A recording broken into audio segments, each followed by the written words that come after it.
Omnibus is a production of iHeartRadio. This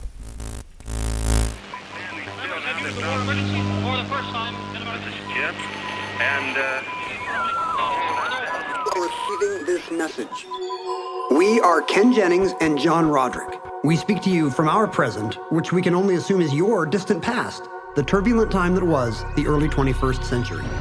Fearing the great cataclysm that will surely befall our civilization, we began this monumental reference of strange and obscure human knowledge. These recordings represent our attempt to compile and preserve wonders and esoterica that would otherwise be lost. So whether you're listening from an advanced civilization or have just reinvented the technology to decrypt our transmissions, this is our legacy to you. This is our time capsule. This is the Omnibus.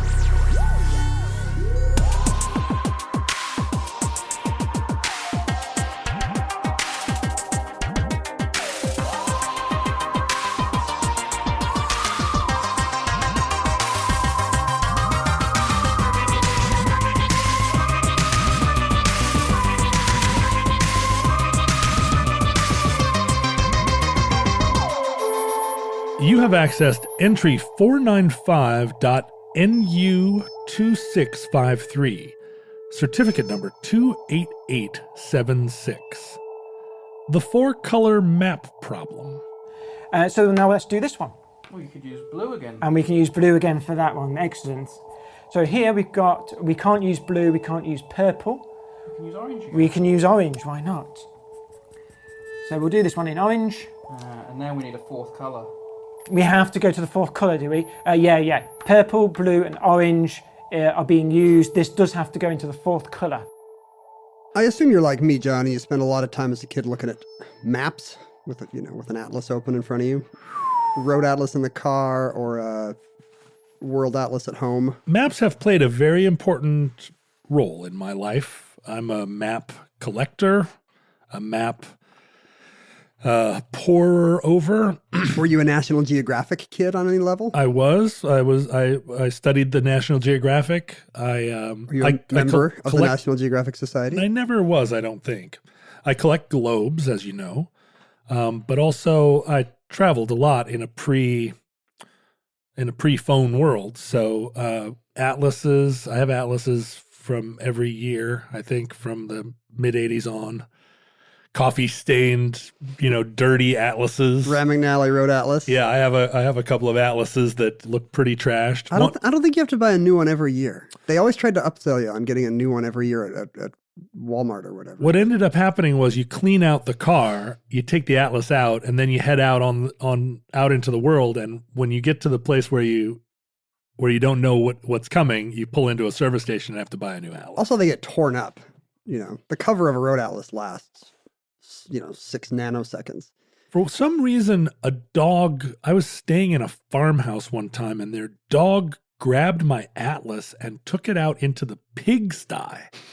And it was I couldn't find another map at the time. And I went out and had to pull this poop covered atlas out and try to wash it off without wetting the map so badly and so I still have this book of maps that's ripped up. You can see dog tooth marks in it, and it's covered with poo. That the Discordian dog took, and he did. His name was Fjord. He didn't want to. The futurelings are all uncomfortable. You can't do it in every show. It was crucial that I have, and there's a tooth hole right through a place where I needed to know where the crossroads was. Anyway, yes, I am a map head. My grandparents' basement was, full of National Geographic magazines, as all grandparents' basements were at the time. Some people's grandparents' basements were full of Playboy magazines if they had bad grandparents. We never allowed to go to our bad grandparents' house. And I'm not being a subscriber myself, I didn't know that, every couple of months there was some big fold-out map. So without asking anybody, I just went through decades of National Geographics and took out all the maps and just folded them all over the floor. And my poor grandparents came home and found the world in miniature on their wall-to-wall carpeting. But I loved those colorful National Geographic maps. My dad always liked atlases that had hypsometric maps. What are those? Those are the ones that look like old-timey classroom maps where the color of the map varies with elevation.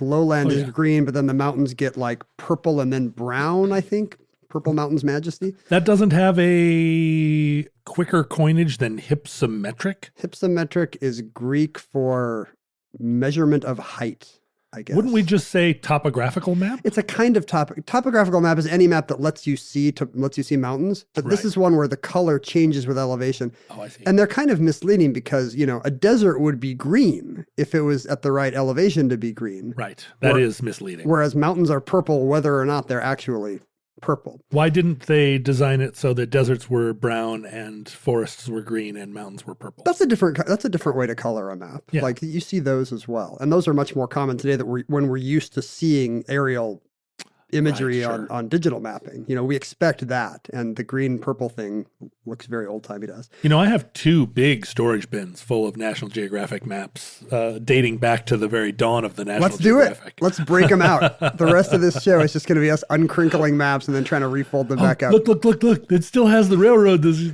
torn up many years later. Central America. I once interviewed some folks at Rand McNally who had just left their big old brick warehouse of a headquarters that they'd been in for almost 100 years and had moved to a smaller suburban office park. And they had a room full of old maps and they told employees, hey, take what you want. But then they just threw away just tens of thousands of old railroad maps. And the villains. beautiful. Well, what were they going to do? Nobody wanted them. Nobody wants paper maps anymore. Me. I want old railroad maps. I want old railroad maps too. But I didn't like my dad's atlases that, because it was the green and the purple made it very hard to kind of see anything. Were these hardbound atlases? Sure. Yeah. The Rand McNally or the Phillips or the Hammond. Right. But But not leather bound. Because, we both have some experience with leather bound atlases too, I'm guessing. yes. Yeah. We are leather dudes. Yes, we are. And We are map daddies. we had a nice British one that had, I think, some kind of classy looking black binding like it was a Bible or something, but it was not the nice leather ones. I enjoy order. I like I know you do. a clean modern look. And so I really like the National Geographic ones where each country, they were political maps where Yeah. each country has a different color according to its political, each state of the US is a different Right. division. So therefore it's pink or orange or whatever. National Geographic uses 6 different colors as its palette. The ocean's blue, but countries can be rimmed in pink, orange, yellow, green, lavender, and beige, I think. Huh. An Um, awful lot of colors that they left out of there. For example, what would you like to see? Well, where's blue? Blue's the ocean. Oh, I see. Where's red? Yeah, no, red. Red is pink. There's pink, I guess. They've chosen these kind of very pleasing pastels, and this is the look National Geographic maps have had for like a century, Right. where, it's bright and appealing, but it also, It's pastel. easy to read. I guess and- it's ease of for type to pop out of That's a right. pastel color. I get it. That's right. Typesetting on maps is very tricky, it turns out. And, seeing maps this way, have you ever had the experience of sitting down and coloring a map? Yes. I think I used to do this. I had coloring books as a kid that had maps. Well, this is a game. This is like a cocktail game or like a game in a bar. Like, can you freehand draw the United States with all the right, states? Can right. you do it? I'm pretty good. Yeah, I can do it. I'm better in I'm good in the West and the East, and in the middle sometimes It's tough to get all those square Indiana borders. or Idaho or Iowa is not quite as wide as it should be or something. Have you seen Al Franken do it? That was always his party trick. No, He would do it on the campaign trail too. draw the United States. Of course I'm patriotic. Look. and it looked pretty good. Yeah, he did a perfect, this is some very well-rehearsed thing. Right. It was clearly his bar trick. But I realized coloring maps that you did not need 6.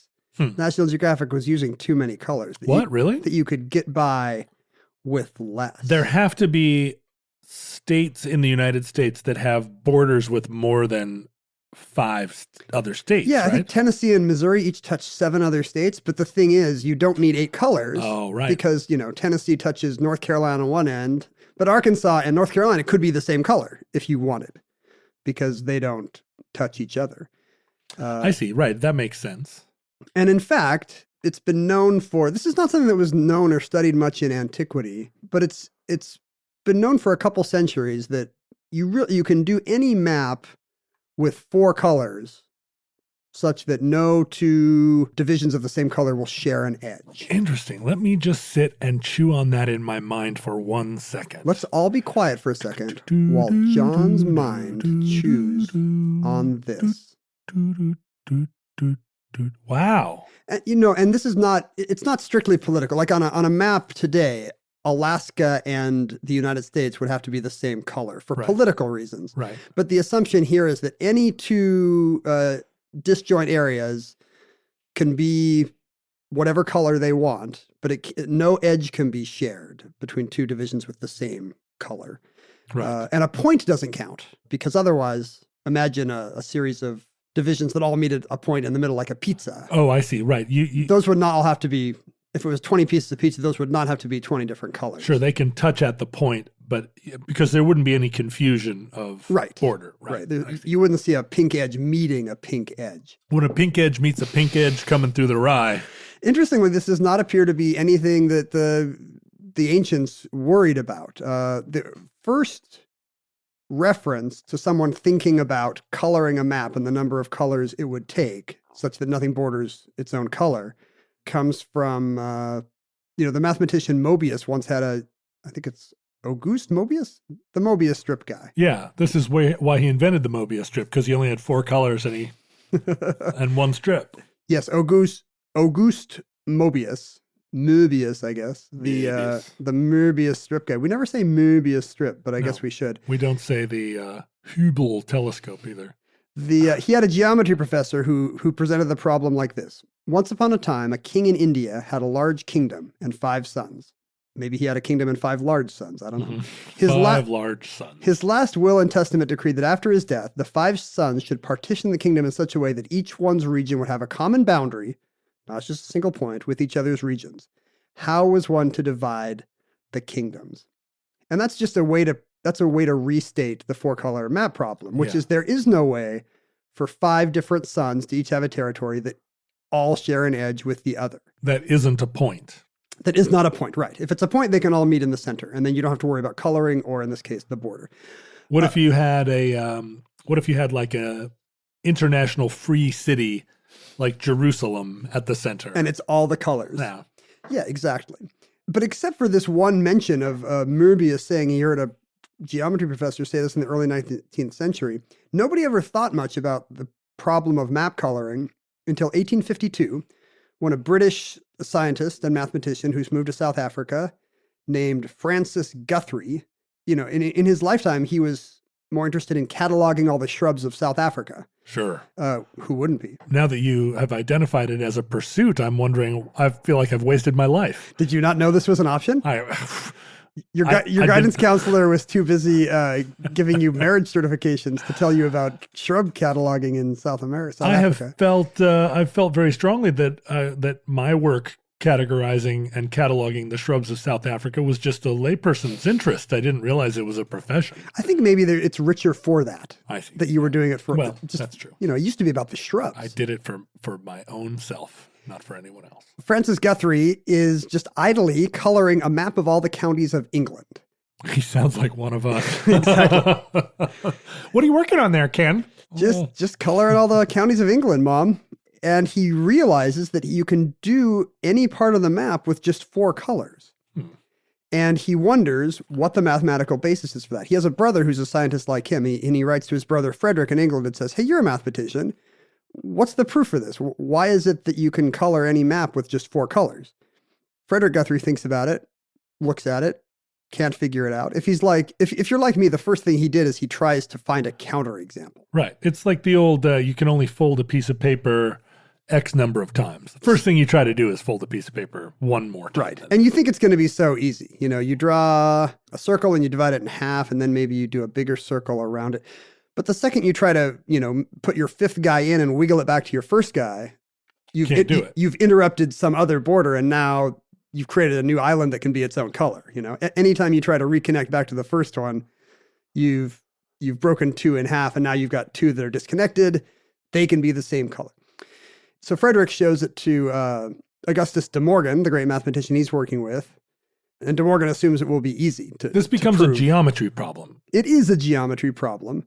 but in a field that's, graph theory, basically. Right. A field that did not exist at the time, where you've got a series of nodes which are connected by lines to the other nodes that it touches. Right. You can turn any map into a graph like this, where the lines are the borders and the nodes are the countries. And so then it doesn't matter what the shape of the territory is. It just matters which nodes are connected to which other nodes. You just described my relationship history. Yeah, if you don't want to date too much in the same friend group, it becomes a graph theory problem for sure. Don't date at the office either.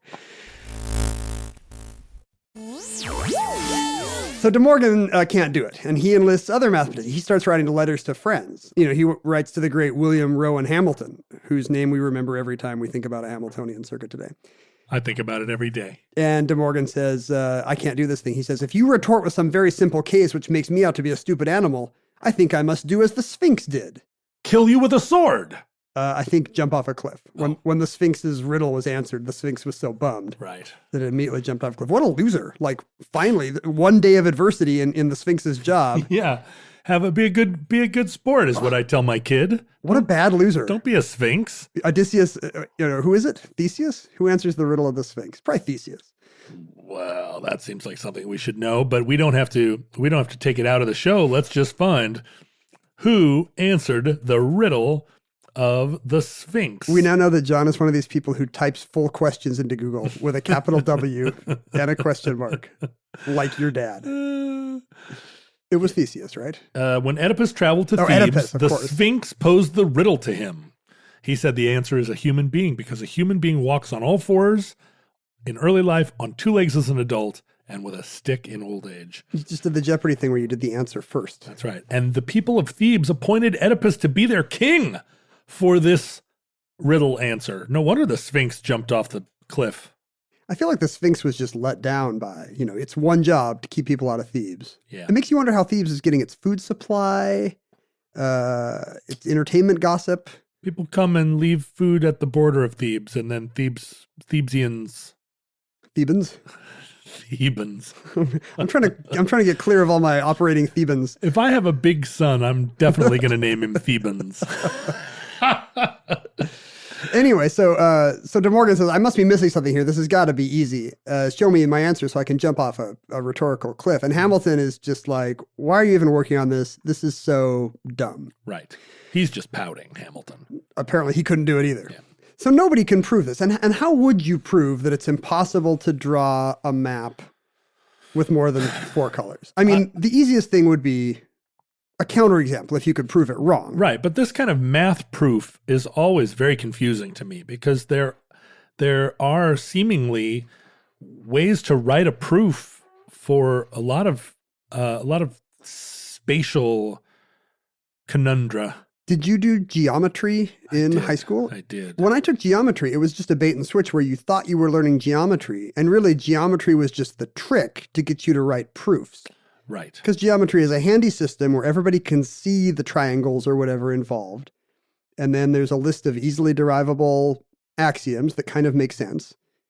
And so they can kind of train your brain to apply the right ones at the right time. I despised it for that reason. I hated writing proofs. It's a lie. It's a lie. Like you think you're going to be in there to learn the internal angles of a hexagon or something. Yes. And instead... I wanted to find the area under a curve, and they were like, oh, you'll get to that in calculus or whatever. But first, we need you to prove that supplementary angles add up to 180 degrees. Yeah, you have to spend a year chained to the yoke of this entry-level proof writing. But the thing is, it's good stuff. Like, the proofs are tedious because each step is just an incremental, obvious, dumb, forehead-slapping step away from the last step. Right. But that's actually the virtue in it, because in a lot of fields, you do have to learn to take very precise, small steps. In the highest of all the arts, computer programming, it's extremely important that you tell the computer every obvious thing, in a way that's clear in your head, or else if you just tell it what you think you mean, the computer will do the wrong thing. That's why you start every computer program by saying, "Computer, do not turn yourself off." Dear computer. I was a dancer and a singer and an artist, and the like obvious rote plod through those proofs killed my soul to the degree that I went to war with humankind, This is as I am to this day. You stopped recording music and became a podcaster because of two congruent angles I did. that you I could did. on a parallelogram. My whole life was foreshadowed. John, prove that the opposite angles on a rhombus are supplementary. No! No, you're not my father. So, for example, like you could prove it by counterexample. You could, let's say I'm trying to prove that you could do any map with 3 colors. Are you really good at drawing the United States? I can draw the United States okay. I don't want to get into like a contest. It's not a contest. But let's say we draw Oregon, and then we draw California below it. All right. Those have to be 2 different colors, right? Yes, but there's a little trick, of course, to the Oregon-California border. There. Oregon sticks out further. It does. Oregon does stick over, and that's going to become important, John, in a Does. moment. That's right. So now we put in Nevada. Okay, I'm drawing it here. We got California. So Oregon and California have to be different colors. Let's say they're whatever, blue and pink. Yeah, let's call it blue and pink. Oregon's pink, California's blue. Right. Now you put in Nevada. Nevada has to be the 3rd color because it touches both, right? Right. So Nevada's green. Now we put in Arizona. It touches both blue California and green Nevada. Right. So in a 3-color map, it must be pink like Oregon, right? Right. So now we have pink Oregon and Arizona divided by a green Nevada and a blue California. And so far, everything works. We put in We got some Utah coming in there. Utah. Utah touches green. You know where this is going. Touches green Nevada and it touches pink Arizona. So it must be blue like California. So far, everything works. Got some New Mexico. We think we can do a 3-color map. But wait, now, here's the big Idaho? problem. Now, Idaho, as it so often is in real life, becomes the problem. Idaho, ho, ho, because it's got some Montana happening. The place so bad, Hemingway shot himself there. So Idaho touches pink Oregon, green Nevada, blue Utah. It's got to be some new 4th color no one's seen before. And that hasn't even brought Washington and Montana into the game. Although, Washington, yeah, right. Washington being in a corner would be okay. But it complexifies. Yes. There's no way. Idaho. There's no way to just look at a group of 4 states and be like, "Ooh, these have to be 3 different colors," and then there's a problem. You really kind of have to move outward till there's a problem. Right. But it's very easy to show, for example, that the 3-color map problem is not a problem. We have proven that you can't do it with 3 colors just by finding a counterexample.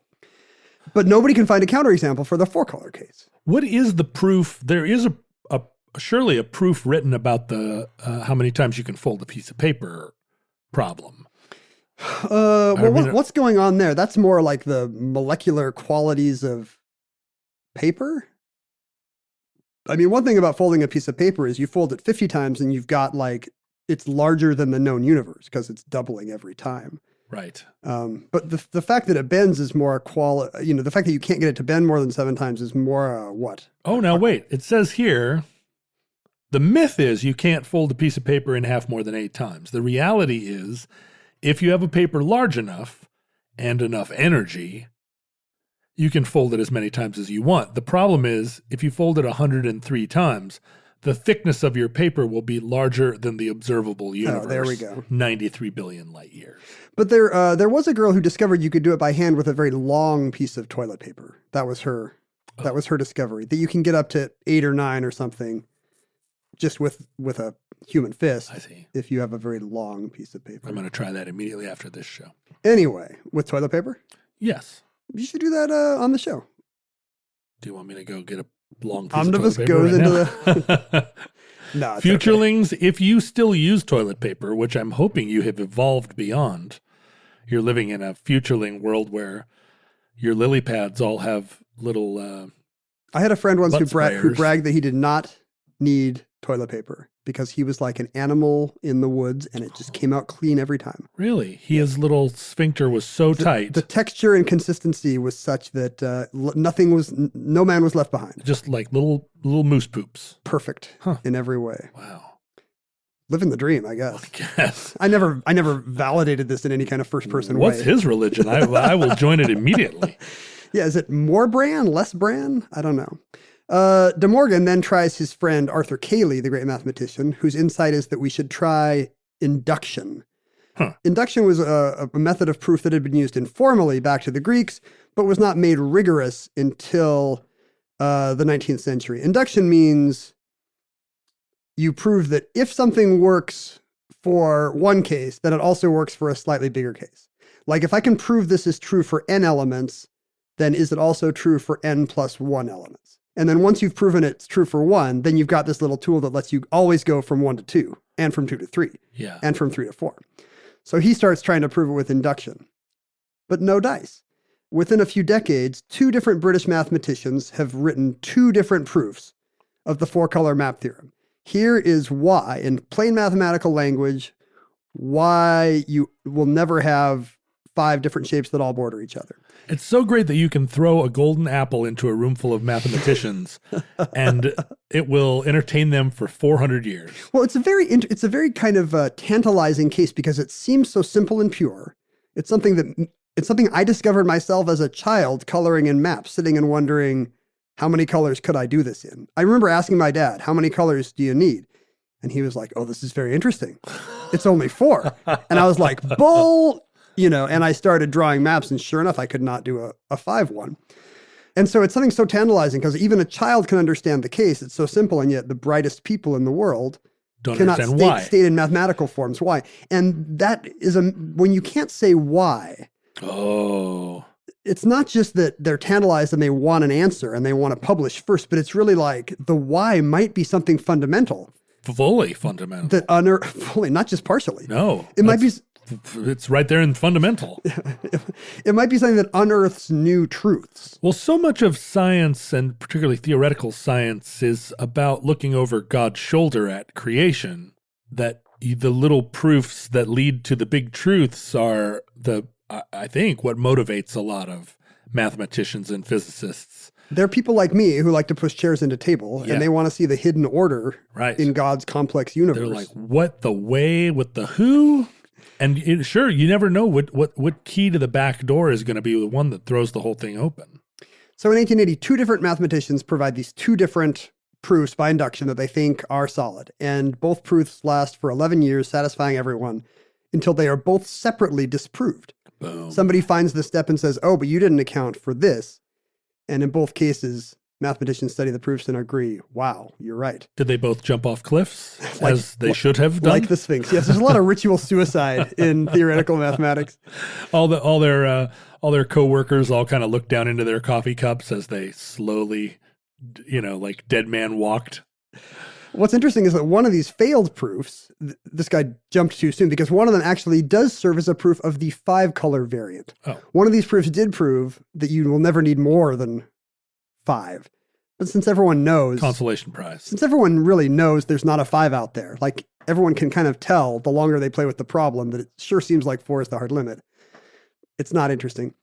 There's also a 6-color case, which is so trivial. I was tempted to do it on the omnibus. And then I remembered how much people loved the Hilbert Hotel and Tesseract entries. But suffice it to say, you can derive it very easily from Euler's rule, which you may remember from geometry, that for all polyhedra, the number of points, the vertices on the polyhedra, minus the number of edges, plus the number of faces, is always equal to 2. See, this is the kind of golden content that makes this podcast one of our nation's most beloved. That makes this one a very skippable entry. I do not remember anything from geometry, so yes, please explain it all in excruciating detail. No, I won't. But it's just a simple rule. You take a cube, you take the number of vertices, that would be... How many vertices in a cube? 1, 2, 3, 8.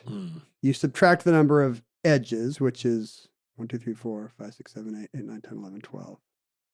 Minus 4. Minus 12. So 8 minus 12 is minus 4. Right. And then you add the number of faces, which is 6. Right. And you get 2. This holds for all polyhedra. Anyway, so if you imagine mapping a polyhedron onto a piece of paper like a map, then it's very easy to just move the numbers around and see, oh yeah, it's got to be 6 or less. That's what I do on a weekend anyways, just mapping polyhedra in my head. But 5 is much more complicated. 5 takes a couple sheets of paper, and 4 continues to elude everyone. Now, I said mapping it onto a plane. You asked about the question of a map on a Möbius strip. And in fact, the 4-color map problem only holds for planar geometry. It's also true of maps on a sphere. Right. Which is good, since we live on a sphere. It's basically a plane. Maps on a cylinder you can also do with 4. But a map on a Möbius strip appears to need 6 different colors. Oh. It's possible Okay. to draw a map on a Möbius strip, because you've added a new way in which Right. a country can wrap around and touch another country. Right. A map on a Möbius strip might need 6. A map on a torus, if we assume the universe is a flat circle. Which is a kind of Mobius strip. Yeah, sort. it doesn't have a twist, but it's a donut. Yeah. If you were to make a map of a donut, which is a pretty big if. I mean, you and I have not been to the donut store in a while, but we could certainly try it. Why would you map a donut? Let's map a donut. Well, Because you want to live in one of the sprinkle countries in the sprinkle hemisphere. as you're starting to eat a donut, I don't know how you are about. I've never studied you eat, but I imagine that you're someone who eats methodically like I do. I don't just approach a plate of food with a giant wooden spoon and gobble it. You have a plan. Eat a little bit here, a little bit there. I move this to there. You're like the Army Corps of Engineers with a bowl of chili. Yeah. I'm essentially Lord Cardigan out there with my riding crop. So on a torus, if you were to map a donut, you would actually need 7 different colors Oh, for all the possible countries that exist on your donut world. sure. Your Terry Pratchett Because they're donut coming world. around, they're doing the reach around. Yes, the countries are doing a reach around on the other countries, Right. which happens in our world as well. Yes, it does. The U.S. has done many a reach around. That's why the U.S. is so problematic. We are reach around colonizers. Along the way, as I've said, graph theory is developed. So, you've got the best minds in the world working on this on weekends. Not developed in order to solve this problem, but developed independently for other reasons. No, What? like graph theory, which people have kind of vaguely been aware of as a game, is really pushed to new heights to try to solve the 4-color map theorem. Because if you're trying to codify a map, you need to reduce it to its essentials, which is just a bunch of nodes connected by a bunch of borders. And what's interesting is that the development of new theories in graph theory leads to interesting results in anything where you can use graph theory. And today that would include computer science, topology, linguistics. There are a lot of, real sciences that were advanced by just these guys goofing around with a map crayon problem. Huh. And that's kind of a funny thing about the pursuit of abstract knowledge is you don't know when it's going to turn into practical knowledge. Well, it's funny to imagine a mathematician who gets this. Somebody mentions this to him over the sink in the men's room, and he starts to doodle on a pad while he's talking on the phone, and pretty soon it takes over his whole career. Hopefully he's got tenure because now his every waking hour is trying to get a 5th color onto a map. Yeah, he's working on the Fields Medal over here, and he's trying to color maps over here. But it's not a bad idea. Like often that kind of pursuit of pure knowledge leads to important results. Right. And that's what everyone is hoping will happen here. We get to the early 20th century, that's still not proved. A bunch of American scientists have kind of figured out how this is going to get solved. God bless America. Right. Their love of country has brought them back to proving by contradiction. They're going to try to prove the opposite of it. They're going to try to prove that you can't make a map with 5 colors. Oh, okay. So they have dreamed up a hypothetical map in their heads called the minimum counterexample, the simplest possible map that would need 5. Mm-hmm. So now what you have to do is prove that this thing doesn't exist. And you'd think that would be harder. Obviously, it's hard to prove a negative. It's Right. easier to find Santa than prove there's no Santa. He could Right. be out there on the tundra. But in this case, that turns out to be the right thing to do.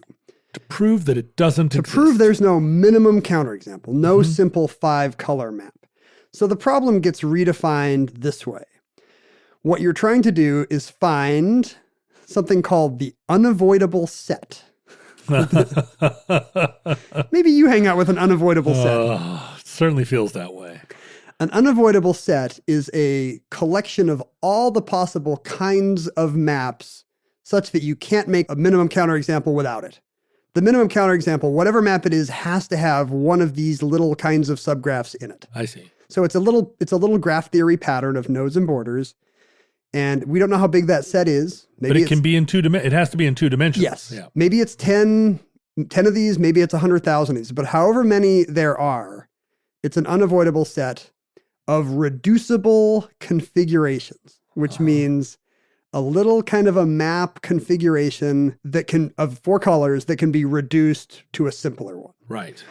And so the proof works this way. If you can figure out what that group of how big that unavoidable set of reducible configurations is, and you know that your minimal counterexample has to have one of these. Yeah. Well, guess what? All these reducible configurations can be reduced to a 4-color map. Therefore, you just proved that the minimum counterexample doesn't exist. How do you arrive at the reducible combinations? That is the tricky part. Yeah, I would imagine. Constructing the unavoidable set becomes the whole problem. And that's why nobody solves the problem. Because it seems like there would be, the unavoidable set would be an infinite number of combinations that none of them disproved it, but how would you know if you didn't keep? It's not unavoidable. I mean, it is unavoidable. It's not infinite. Infinite. Like what you've essentially said, I can produce a number of different kinds of little mapping-like patterns, simplified subgraphs that I can boil the whole thing down into. So you wouldn't need to have it. It seems like there's an infinite number of maps, but actually there's 68 kinds or 6,800,000 kinds or whatever. Because every duplication of it that's rotated on Exactly. 1 degree doesn't count as this a new map one. looks different, but actually it's kind of my kind of graph with a small unimportant variation. I see.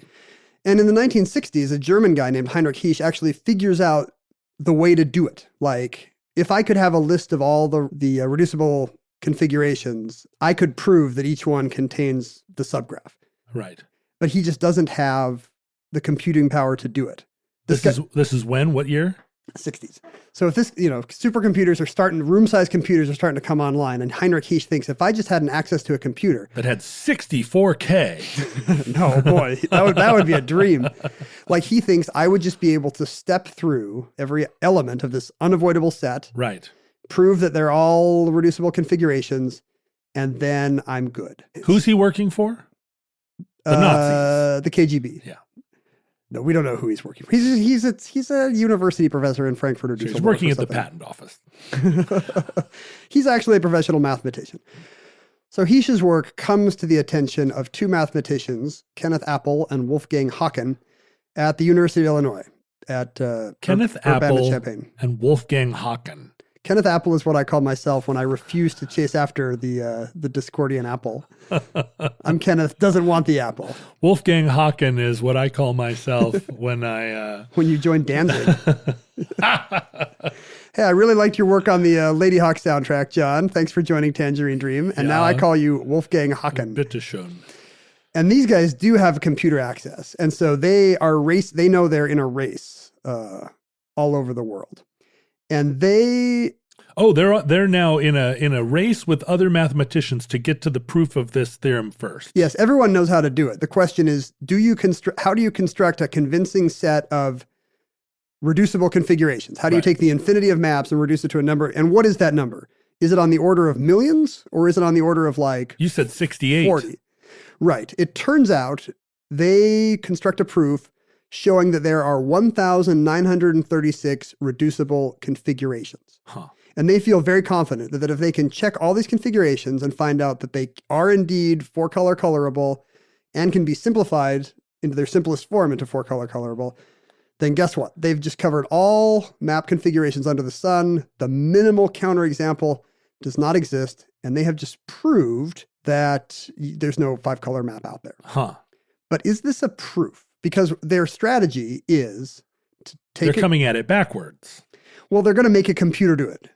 They have not been able to come up with an elegant system of this, then this. Oh, so it's not a proof. It's just a working. It's kind of a proof. Like they know how to write a computer program that will test all 1,936 configurations in brute force. But can they write it in a sentence? Exactly. That's the problem. So when they publish this, they can show how they got their 1,936 possible configurations.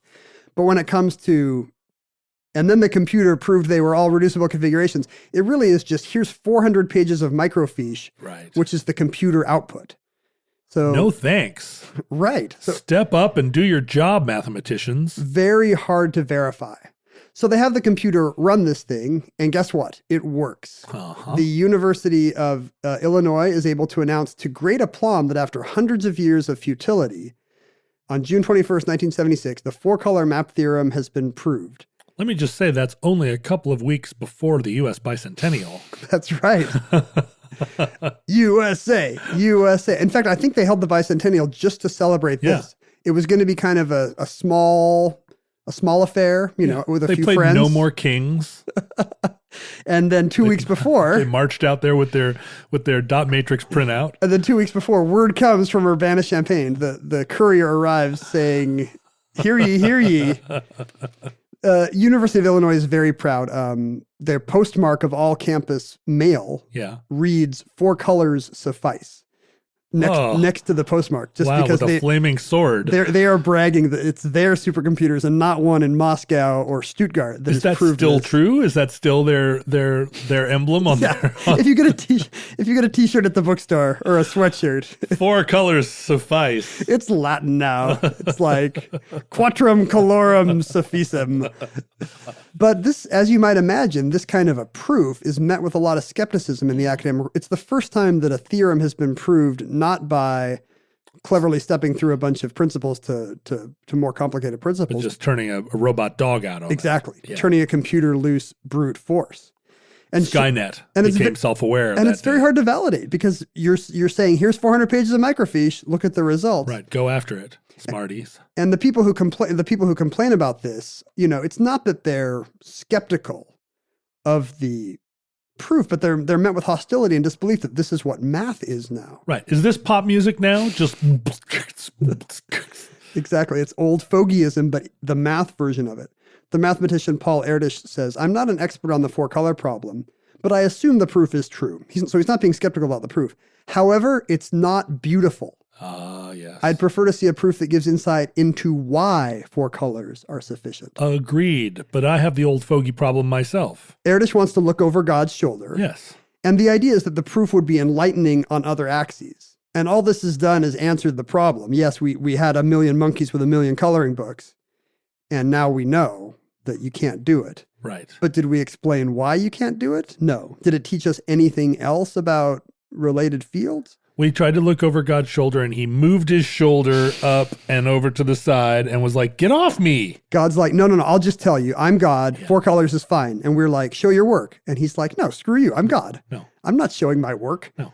So the problem was the proof was boring, Yes. basically. These people had you think all proofs are boring. No. I think proofs are elegant, and I would like them to be the exclusive province of mathematicians, and that I should never have to do them. I understand they are beautiful to people who appreciate their beauty. Actually, I get into this a lot, which is that things are beautiful to me, and I don't like arguing about them on the internet with people who believe mathematical proofs are beautiful, right? Like I don't come into your work and slap the mathematical proof out of your mouth. But it's funny in today's world that people who have no appreciation or education in art are more than happy to waltz over and start making broad pronouncements about what constitutes beauty in art. This is going to be a future entry of the omnibus, I think, because there's nothing that is bothering me more nowadays than this math left brain kind of person who has a critique of your movie or painting or album on problem solving grounds. Like, this is a puzzle, I've figured it out, and your song has the following problem, or your movie has the following plot holes. And clearly, objectively, I'm right. And nothing appalls an artist more than the idea that every art is a puzzle. Right. Every work of art is just a puzzle to be solved. But this is the world we live in now, in the post 4-color map theorem world, in which, this is a way we solve problems by turning a computer loose brute force. So upon a problem. Was it never reverse engineered into a proper proof? That's actually true. And in fact, the original problem turns out did have, in the 80s, there were flaws found in their proof. And the original authors went back and acknowledged the flaws and said, yes, but they're not fatal. Here's actually the final version that takes these criticisms into account. I think they got their number of reducible configurations down from 1900 to about 1400. So basically their proof was a beta that they crowdsourced a solution to. A little bit. But I mean, what is peer review if not crowdsourcing? And I think in the 90s, maybe there was a version that is slightly more, makes the first step slightly more elegant, gives you 633 reducible configurations that's instead of nice. 1900. That seems like a readable number. But you still have to let a computer loose on all of them. Right. So basically, you're believing a computer program. And mathematicians and computer people have no problem with that. But it's just a weird result that, something so simple a child could understand. It turns out the only way to explain it mathematically is just, brute force thousands of processor hours. The only winning move is not to play. And that concludes the 4-color map problem. Entry 495.NU2653. Certificate number 28876 in the omnibus. Futurelings, in the unlikely event that social media still exists in your era, you will probably be posting hilarious proofs of the 4-color math problem in 2 elegant sentences and making one another chortle your deep Cthulhu chortles. If they're higher dimensional, they're probably... Oh, well, they don't even know what 2 dimensions are. So they're like, what kind of dumb problem is this? Yeah, I'm sure in n-dimensional space, they probably have a 650 color map problem. Yeah, and why would they care how many? I mean, I guess it's all over God's shoulder, right? So you should be able to answer this question across however many dimensions you have. Plus, everybody loves maps. If there's one thing that I'm confident will hold for future listeners, whether they are 4-dimensional crystals, right, or venomous barnacles, can you they're imagine? gonna love maps. Can you imagine the mycological map of a giant, 10-acre fungus brain? All of the different little tendrils you would be following. Ugh, I want to see that map now. Well, you can map us on our Facebook, Twitter, and Instagram feeds at Omnibus Project, at Ken Jennings, and at John Roderick. Ken and I do not tag ourselves in physical locations because we do not want weirdos to sneak up on us when we're eating oysters in some Seattle hipster bar. But you can tell where we've been by the topicality of our tweets. Also, you can go to my Instagram feed and party on with me. Ken isn't really there except as a lurker. Sorry. Also, his feed is all creep shots. And you can email us at theomnibusproject@gmail.com. Go to our fan group, the Futurelings on the Facebook, where they are debating the 4-color map problem as we speak. And you can send us your mycological samples, please don't, at P.O. Box 55744, Shoreline, Washington 98155. Listeners, from our vantage point in your distant past, we have no idea how long our civilization will survive. We're wasting all our processor time on hypothetical topology. So, instead of figuring out how to divert the asteroid, we hope and pray that the catastrophe we fear may never come. But if the worst comes soon, this recording, like each recording in this series, may be our final word to you. But if Providence allows, if he allows us to look over his shoulder and then preserves us for another day, we hope to be back with you soon for another entry in the Omnibus.